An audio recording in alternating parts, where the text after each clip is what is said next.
Sri Kuberan TV நேயர்களுக்கு அடியேன் உங்கள் சிவயோகி சிவசக்திமான் சாமிகள் வணக்கத்தை தெரிவித்துக் கொள்கிறேன். இந்த பதிவில் சனி வக்ரமான பலன்கள், இது பெயர்ச்சி சொல்லக்கூடாது, ஏன்னா சனி வக்ரம் ஆகுது. சனி வக்ரம்ன்ற போது பின்னோக்கி நகர்தல் தான். அப்போது அதனால் ஏற்படக்கூடிய மாற்றங்கள், எப்பயுமே ஒரு கிரகங்கள் பின்னோக்கி நகர்ந்தாலும் முன்னோக்கி நகர்ந்தாலும் பெயர்ச்சி ஆனாலுமே அதனுடைய தன்மைகள் மாறும், விசேஷங்கள் மாறும், அதனுடைய பார்வை பலன், இருக்கும் இடத்துடைய பலன், அப்படி தான் சொல்லி பலாபலன்கள் மக்களுக்கு சொல்லிட்டு வராங்க. இதுக்கு தான் கோச்சார பலன்கள் சொல்லப்படுது. அந்த வகையில் பார்க்கும்போது சனி பகவான் இப்போது கும்பத்தில் தான் வீட்டிருக்கார். சதயம் 3ஆம் நட்சத்திரத்தில் இருந்தார். இப்போது வக்ரமாக ஆகும்போது பின்னோக்கி நகர்வார். சதயம் 2ல் வருவார், சதயம் 1ல் வருவார். திருப்பி வக்ர நிவர்த்தி ஆகும்போது திருப்பி சதயம் 2ல் போவார். அந்த ஒரே நட்சத்திரத்தில் தான் இருக்கார்.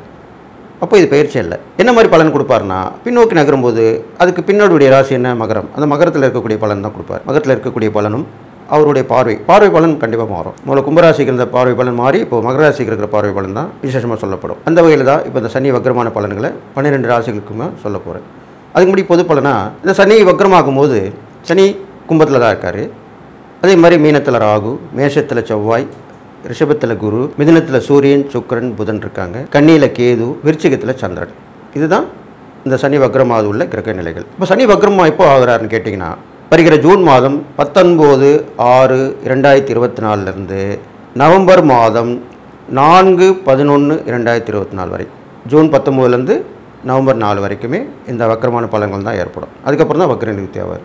அந்த வக்ரமான பலன்கள் பற்றி தான் இப்போ சொல்ல போகிறேன். 12 ராசிகளும் வக்ரமாக்கும் போது என்னென்ன பலாபலன் ஏற்படும், அவர் என்ன செய்வார், மக்களுக்கு என்ன பலன் கிடைக்கும், நாட்டுக்கு என்ன பலன் கிடைக்கும். அப்போது சனி பகவான் அதே நட்சத்திரத்தில் தான் இருக்கார், சதயத்தில் தான் இருக்கார். அதே மாதிரி அவருடைய பார்வை பலன் மட்டும்தான் மாறுது. அப்போ என்னன்னு கேட்டிங்கன்னா, இதனால் வரைக்கும் மகரத்தில் இருந்து பார்த்த மாதிரி மீனத்தை பார்த்துருந்தார். இப்போது மேஷத்தை பார்த்துட்டு இருக்கார். கும்பத்தில் இருந்தப்போ மேஷத்தை பார்ப்பார். இப்போது மறுபடியும் மீனராசியை பார்க்க போகிறார். அப்போ மீனராசியை பார்க்குறார். அடுத்ததாக கடகராசியை பார்க்க, 3ஆவதாக துலாம் ராசியை பார்க்கிறார். பார்வை பலன் மட்டும்தான் மாறும்.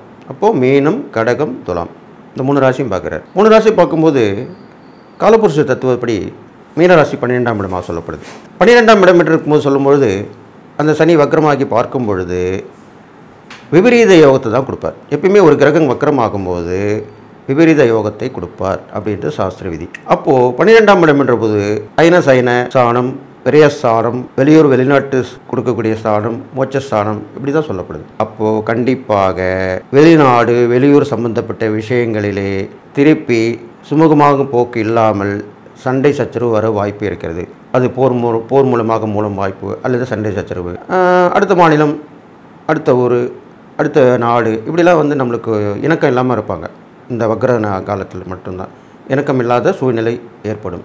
ஏன்னா சனியுடைய 3வது பார்வை ரொம்ப விசேஷமானது. அதன்படி பார்க்கும் பொழுது இருந்தாலும் அது குருவோட வீடாக இருக்கிறதால் சமாதானம் பண்ணி தான் சரி பண்ணுவாங்க. அடுத்ததாக மழை அதிகமாக வரப்போகிறது. இந்த சனி வக்ரமாகும் பொழுது அந்த நீர் ராசியை பார்க்கும் பொழுது, சனி கிரகமும் நீர் கிரகம் தான், நீர் கிரகம் நீர் ராசியை பார்க்குது. அப்போது அபரீதமான வெள்ளம், அதிகமான மழை கண்டிப்பாக பெய்யும். மழை வெள்ளத்தால் மக்கள் பாதிக்கப்படுவார்கள். பொருட்கள், வீடுகளை இழக்க நேரிடும். சில இடத்திலே உயிர் பலியும் ஏற்படுறதுக்கும் வாய்ப்பு இருக்கிறது. அது அதிகமாக இருக்காது, குறைவாக தான் இருக்கும். நீர் ராசியை பார்ப்பதால் நீரில் ஏற்படும் விஷக்கிருமிகளால் மக்களுக்கு பாதிப்பு ஏற்பட வாய்ப்பு இருக்கிறது. மழை வெள்ளம் அதிகமாக பாதிக்கப்படும். எரிமலை சீற்றம் இருக்கும். பூமி நிலநடுக்கம் சொல்கிறாங்க இல்லையா, அதுவும் நடக்கும். அடுத்ததாக கடகராசியை பார்க்க, கடகராசியும் நீராசி தான். அப்பொழுது 2 விதமான நீராசிகள் பார்க்கும்போது இன்னும் வெள்ளம் அதிகமாக இருக்கும், மழை அதிகமாக பொழியும். இதுவரை மழை இல்லாமல், நீர் பற்றாக்குறை இல்லாமல் தவித்த மக்களுக்கு வரப்பிரசாதமாக அமைய போகிறது இந்த குரு சனியுடைய வக்ரகாலம். அடுத்ததாக பார்க்கும்பொழுது துளாராசியை பார்க்கிறார். துளாராசியை பார்க்கும் பொழுது நீதி நேர்மை நிலைநாட்டப்படும், சத்தியம் தவறாமல் கடைபிடிக்கப்படும். ஜட்ஜி இருக்காங்களே, நீதிபதி, அவங்க சரியான தீர்ப்பு வழங்குவாங்க. குற்றவாளிகள் தண்டிக்கப்படுவார்கள். பழைய குற்றவாளி இருப்பாங்க, ரொம்ப நாளாக தண்டனை கொடுக்காமே இருப்பாங்க, அவங்களுக்குலாம் இப்போ தண்டனை கண்டிப்பாக கொடுக்கப்படும். போர் மூலம் அவாமல் இருக்கிறது, அதுக்கு முன்னெச்சரிக்கை நடவடிக்கை எடுக்கும். முருகப்பெருமானையும் வாராகி தெய்வம் வழிபட்டால் போர், சண்டை, சச்சரவு எல்லாமே நிலைநிறுத்தப்படும், சமாதானம் ஏற்படும். இதெல்லாமே நடக்கும். பொது பலன் சொல்லியிருக்கேன். இந்த சனி வக்ர காலத்தில் இதெல்லாம் நடக்க போகுது. அடுத்து 12 ராசிக்குள்ளான பலன்களையும் சொல்ல இருக்கிறேன். மீனராசிக்காரருக்கு பார்த்திங்கனாக்கா ஏற்கனவே கொஞ்சம் கிரகங்கள் சூழ்நிலை சரியில்லாமல் தான் பிரச்சனையாக தான் இருந்துட்டு வருது. 7 சனி வேறு அவங்களுக்கு ஆரம்பிச்சிருச்சு. இருந்தாலும் இந்த சனி வக்ர பலன் உங்களுக்கு நன்மை தான் செய்யும். ஏற்கனவே நான் சொல்லியிருக்கேன், சனி வக்ரமாக எந்த ஒரு கிரகமும் வக்ரமாக இருந்தாலும் அது நற்பலனை தான் கொடுக்கும், தீய பலன்களை கொடுக்காது. ஏனென்றால் அவர்கள் அந்த ஸ்தானத்தை விட்டு நகர்ந்து செல்லுதல், அதுதான் பின்னோக்கி செல்லுதல் தான் வக்ரம்னு சொல்லப்படுது. அப்போ குணம் மாறி இருப்பாங்க, அவங்களுடைய முன்னிருந்த குணம் இருக்காது. அப்போது அது மூலமாக நம்ம பயன்படுத்திக்கலாம். அப்போ தான் அதுக்கு தான் அந்த உபாயம் சொல்லப்படுது. அப்போ பார்த்தீங்கன்னா உங்கள் ராசிக்கு மீன ராசிக்கு பார்த்தீங்கன்னா 1, 5, 8 இந்த 3 இடத்தையும் பார்க்குறாரு. அப்போது 1ஆம் இடம் உங்கள் ராசியை பார்க்குறனால, இப்போ வக்ரம் பெற்றிருக்கனால உங்கள் ராசியை பார்க்குறனால உங்களுக்கு எதிர்பாராத தைரியம் வந்து சேரும். போய் பார்க்கலாம் செய்யலாம் அப்படின்னு நினச்சிட்டு இருப்பீங்க, ஆனால் தள்ளி தள்ளி போட்டுன்னு இருந்திருப்பீங்க. அது இப்போ செஞ்சு முடிப்பீங்க. அதுக்கப்புறம் பார்த்தீங்கன்னா உங்களுக்கு கூடா நட்பெல்லாம் விலகி போயிடுவாங்க. உங்களை விட்டு தீய நட்பு தீய பழக்கங்களாங்க அதெல்லாம் விலகி போயிடும். நல்ல நட்புகள் சேருவாங்க. பெரும்பாலும் பெண்கள் வகையில் உங்களுக்கு முன்னேற்றம் ஏற்பட போகுது. மீனராசிக்காரங்க ஏற்கனவே பெண்கள் மூலிமா நல்லது நடக்கும். மீனராசிக்காரங்களுக்கு அது இன்னும் அதிகமாக இருக்கும். அவங்களுக்கு தேவையான உதவிகள்லாம் நீங்கள் பண்ணுவீங்க. அவங்களே வழியை வந்து உங்களுக்கு உதவி பண்ணுவாங்க, எல்லாம் செய்வாங்க. உங்களுடைய சமயோசித புத்தி இப்போது வேலை செஞ்சு அது மூலிமா நற்பலனை பெற போகிறீங்க. அது இல்லாமல் புத்திர புத்திரிகள் வகையில் நல்ல முன்னேற்றம் கிடைக்கும். அடிக்கடி பயணங்கள் ஏற்படும். நிறைய மக்களால் பிரபலம் அடைஞ்சவங்களாம் இப்போ பிரபலம் அடை போகிறீங்க. ரொம்ப நாளாக பிரபலம் அடைஞ்சிருப்பீங்க, அப்புறம் காண போயிருப்பீங்க. கொஞ்ச நாள் திருப்பி வந்து மீண்டும் வந்து பிரபலம் ஆவீங்க. அது மாதிரி தான் நடக்க போகுது இப்போது. அது இல்லாமல் வந்து பயணங்களுக்கு ஏற்பட்டுக்கிட்டே இருக்கும் உங்களுக்கு. அது இல்லாமல் பூர்வ புண்ணியம் நல்லா இருக்கிறனால நீங்கள் சிலை யாத்திரை போயிட்டு வரது நல்லது. விசேஷமான அந்த முன்னோர்கள் கொடுக்கக்கூடிய திதிகள் இதெல்லாம் பண்ணிட்டு வரலாம், கொடுக்கலாம். அது இல்லாமல் முருகர் வழிபாடு பண்ணலாம், சிவனுடைய வழிபாடு பண்ணலாம். சிவனும் முருகர் இருக்கிற சன்னதிக்கு போயிட்டு வரலாம். பெரும்பாலும் சுவாமி மலையில் இருக்குது, சுவாமிநாத சுவாமின்னு சொல்லப்படுது. அது இல்லாமல் வைத்தீஸ்வரன் கோயிலும் சிவனும் முருகர் இருக்காங்க, அங்கெல்லாம் போயிட்டு வரலாம். இது மாதிரி சிவன் முருகர் இருக்கிற ஸ்தலங்களுக்கெல்லாம் சென்று வரலாம். சிவசண்முகம் அப்படின்னு சொல்லக்கூடிய அந்த தெய்வங்களை வணங்கி வந்தால் ரொம்ப விசேஷமான நற்பலன் உங்களுக்கு ஏற்படும். நீர்நிலைகளுக்கு பக்கத்தில் இருக்கிற கோயிலுக்கெல்லாம் போயிட்டு வாங்க. மீன்களுக்கு வந்து உணவு கொடுங்க. இதெல்லாம் பண்ணால் நல்லது உங்களுக்கு நடக்க போகுது. சனிக்கிழமையில் சனீஸ்வரர் வழிபாடு வச்சுங்க.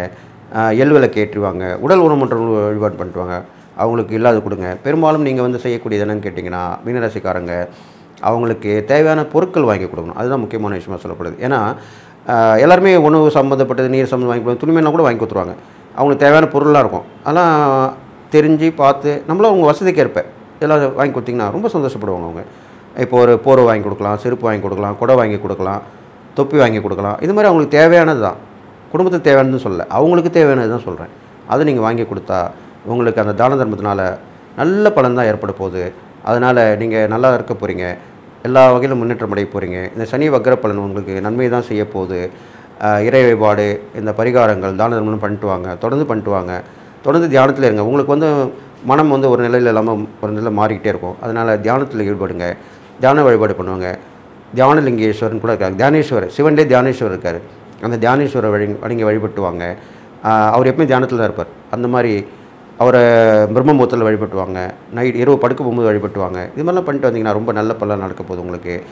இதல்லாமல் உங்களுக்கு புதுவிதமான ஒரு உபாயம் தெரிய போகுது. அந்த உபாயத்தால் நீங்களும் நல்லா இருக்க போகிறீங்க, மற்றவங்களும் நல்லா இருப்பாங்க. உங்கள்கிட்ட வரவங்களும் நல்லா இருப்பாங்க, நீங்களும் நல்லா இருப்பீங்க. அந்த யுக்தி கையாண்டு இந்த சனி வக்ர காலத்தில் அதை நீங்கள் பயன்படுத்திங்கன்னா கண்டிப்பாக வெற்றி மேல் வெற்றி கிடைக்கும். அது வந்து உங்களுக்குள்ள திறமையை நீங்களே வெளியே கொண்டு வருது. அதுதான் அப்படி சொல்லியிருக்கேன். அதில் கண்டிப்பாக நல்லது நடக்க போகுது உங்களுக்கு. இந்த மாதிரி நீங்கள் செஞ்சுட்டு வந்தீங்கன்னா இந்த சனி வக்ர பலன் கண்டிப்பாக நல்லது தான் செய்ய போகுது அப்படின்னு சொல்லிவிட்டு நீங்கள் எல்லா நலமும் பெற்று வாழணும்னு சொல்லி வாழ்த்தி விடைபெறுகிறேன். நன்றி, வணக்கம். ஸ்ரீ குபேரன் டிவியை பார்த்தமைக்கு நன்றிகள். மேலும் இது போன்ற தகவல்களை தெரிந்து கொள்ள ஸ்ரீ குபேரன் டிவியை சப்ஸ்கிரைப் செய்யுங்கள். மறக்காமல் பெல் ஐக்கானை கிளிக் செய்யுங்கள்.